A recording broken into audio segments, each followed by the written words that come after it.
सभ्य सात्विक मोह शिष्य उवाच सभ्य सात्विक मोह कथा भो देव कुह जहा जथा।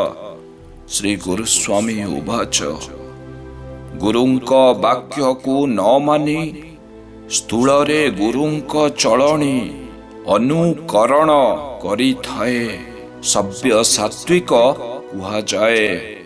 गुरुंक स्थूलानुकरण बुझिब ये उदाहरण।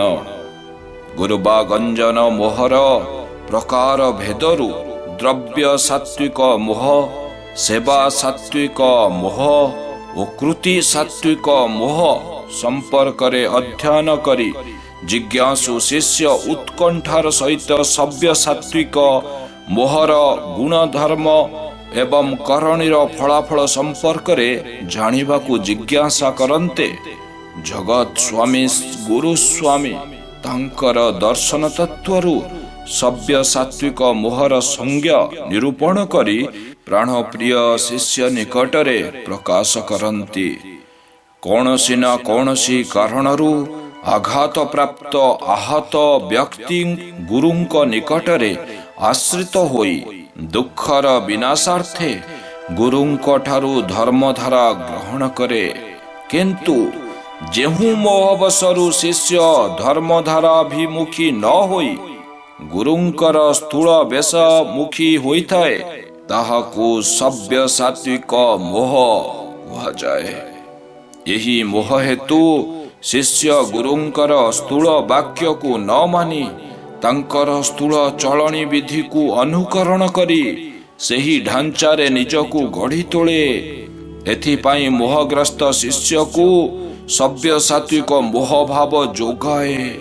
फलतः शिष्य यही भावरे भावित होई गुरुंकर वेशभूषणर अनुकरण रे निजकु भूषित कराइबा दोषरु गुरु दग्धानଳରେ पड़ी दग्धीभूत हुए एवं ध्वंस पथरे चली अचिरे ए धराधामरे विनिष्ट हुए। सभ्य सात्विक मोह को प्रांजल भावरे बुझाइबाकु जाई ठाकुरे एक सुंदर उदाहरणर अवतारणा करिअछंती। एकदा भगवान शंकर तांकर दुई जण शिष्य लालवन ओ पूर्ण कांचनक सह बिहारर कांचीपुर रे अवस्थान करिथांती। रात्रि जापन परे ब्राह्म मुहूर्त रे भगवान शंकर स्नान शौचादि नित्य कर्म समापन करी ओदा कौपिन ओ उतरीय को निकटस्थ शिवलिंग उपरे सुखाई देले। तांको सहितरे थिबा दुई जण शिष्य लालवन ओ पूर्ण कांचन सबुबेले गुरु शंकरंकर स्थूल आचरण विधि को अनुकरण करी निज निजकु सर्वदा गुरुंकर बाह्य ढांचारे गढ़िबाकु चेष्टा करुथांती। कांचीपुर रे भगवान शंकर आपनार कौपिन ओ उत्तरीय शिवलिंग उपरे सुखाइथिबार देखि तत्परदिन दुई शिष्य प्रभातरे स्नान शौचादि कार्य समाप्त करी निज निजर कौपिन ओ उत्तरीय को सही शिवलिंग उपरे सुखाई देले। शिष्य दुई जनकर एपरि आचरण को लक्ष्य करी गुरु शंकर शिष्य दुई जन को निकट को डाकी ए विषय पचारिले, तुमे यही महान शिवलिंग उपरे तुमर कौपिन ओ उत्तरीय सुखाई देल जे एहा कौन तुमर उचित होइछि? जदि तुमे विचार रे तुमर एपरि आचरण उचित बोली विवेचना करुथाओ तेबे एणिकी प्रतिदिन तुमर ओदा कौपिन ओ उत्तरीय मो ऊपर सुखाइब। काहेकि ए कथा कहूची बुझुछ? मने रख, एही महान शिवलिंगर साकार अंश विशेष हेउछि मु निजे। एणु मोर नाम शंकर। मु मोर कौपिन ओ उत्तरीय अन्य काहा उपरे न सुखाई मो निज उपरे ही सुखाई थिली।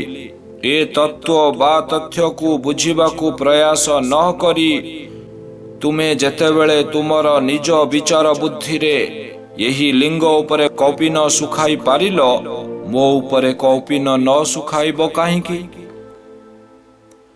ଏହି ମହାନ ଶିବଲିଙ୍ଗ ଓ ମୋ ଭିତରେ କିଛି ତଫାତ୍ ନାହିଁ, କେବଳ ସାକାର ଓ ନିରାକାର।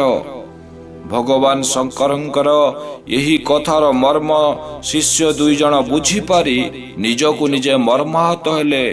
ସେହି ଦିନଠାରୁ ଲାଲବନ ଓ ପୂର୍ଣ୍ଣ କାଞ୍ଚନ ଗୁରୁଙ୍କର ସ୍ଥୂଳ ବେଶଭୂଷା ଓ ଚାଲିଚଳନ ଆଚରଣ ବିଧିକୁ ତ୍ୟାଗ କରି ଶିଷ୍ୟ ଭାବରେ ରହି ଶିଷ୍ୟର ପ୍ରକୃତ ଓ ପ୍ରକୃଷ୍ଟ ଆଚରଣ ଦେଖାଇ ଗୁରୁଙ୍କର ଆଜ୍ଞା ଅନୁଜ୍ଞା ଆଦେଶ ଉପଦେଶ ମାନି ଯଥା କାଳରେ ଚୈତନ୍ୟ ପ୍ରାପ୍ତି ହୋଇଥିଲେ। ସଭ୍ୟ ସାତ୍ୱିକ ମୋହରେ ପଡ଼ିଥିବା ଶିଷ୍ୟ ଯଦି ନିଜକୁ ନିଜେ ସଂଶୋଧନ ନ କରେ, ତେବେ ଗୁରୁ ଦଗ୍ଧାନଳରେ ପୀଡ଼ିତ ହୋଇ ଇହ କାଳ ପରକାଳ ଉଭୟ ନଷ୍ଟ କରିଥାଏ। ଏହି ମୋହ ଗୁରୁଦ୍ୱାରରେ ଶିଷ୍ୟର ଚରମ ଚୈତନ୍ୟ ପ୍ରାପ୍ତିର ପରମ କଣ୍ଟା ଅଟେ, ଘୋରତମ ଶତ୍ରୁ ଅଟେ। ତେଣୁ କୁହାଯାଇଛି, ସଭ୍ୟ ସାତ୍ୱିକ ମୋହେ ପଡ଼ି ଗୁରୁଙ୍କ ଦଗ୍ଧା ନଳେ ପୋଡ଼ି ଦଗ୍ଧ ହୁଅନ୍ତି ମୋହେ ପ୍ରାଣୀ ଗୁରୁଙ୍କ ଆଦେଶ ନ ମାନି। ଆପଣା ଧ୍ୱଂସ ପଥେ ବଳେ ନିଶେଷ ହୁଏ ଏ ଶୟଳେ। ଶିଷ୍ୟ ଉବାଚ ନିତ୍ୟ ସାତ୍ୱିକ ମୋହ କଥା କହି ଚୈତନ୍ୟେ ଦିଅ ଚେତ।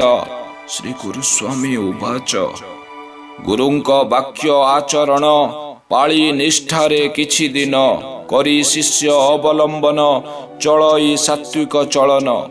ସବିଜ ସମାଧି ଅବସ୍ଥା ଘଟିବା ଯୋଗ୍ୟ ପୂର୍ବାବସ୍ଥା। ତା ଧୈର୍ଯ୍ୟ ପରୀକ୍ଷାର ପାଇଁ ନାରୀର ମୋହ ଦେଇ ସାଇଁ। ତା ପାଶେ ଯୌବନୀ ନାରୀ ଥାନ୍ତି ପ୍ରେରଣ ଯେ କରି। ପରୀକ୍ଷା ଅର୍ଥେ ନାରୀ ଦେହ ସୃଜଇ ଶିଷ୍ୟ ଠାରେ ମୋହ। ନିତ୍ୟ ସାତ୍ୱିକ ମୋହ ଏହା, ଯାହା କହିଲି ବୁଝ ତାହା। ଶିଷ୍ୟ ଉବାଚ ଭୋ ଦେବ ପ୍ରଭୁ ଭଗବାନ, କି ପାଇଁ ରହିଲ ମୌନ? ଛଳ କରୁଛ ମୋ ଠାରେ, ତତ୍ତ୍ୱଟି ବୁଝି ମୁଁ ନ ପାରେ। ସହଜ ସରଳୀକରଣ କର ଦେଇ ଉଦାହରଣ। ଶ୍ରୀ ଗୁରୁସ୍ୱାମୀ ଉବାଚ ନିତ୍ୟ ସାତ୍ୱିକ ମୋହେ ପ୍ରାଣୀ ମୋହିତ ହୋଇଲେ ନ ଜାଣି। ସାଧନା ଜଗତେ ଉନ୍ନତି କରି ନ ପାରେ ମୂଢ଼ମତି।